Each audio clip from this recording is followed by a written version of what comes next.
आपण माने समस्ते आपण स्वामी को अख्तियार रखिया निजर बसीभूत रखिया निज कानी रे बांधिकी रखिया गोटे उपाय करंतु।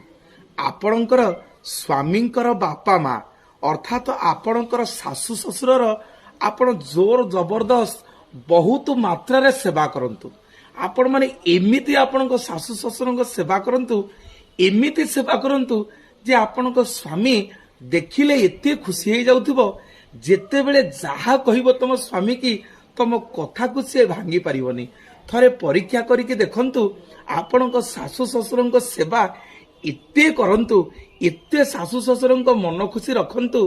घरे बापा माँ ठू अधिक सेवा करंतु सासु ससुर को देखिबो तम स्वामी तुमको एते भल पाइबो।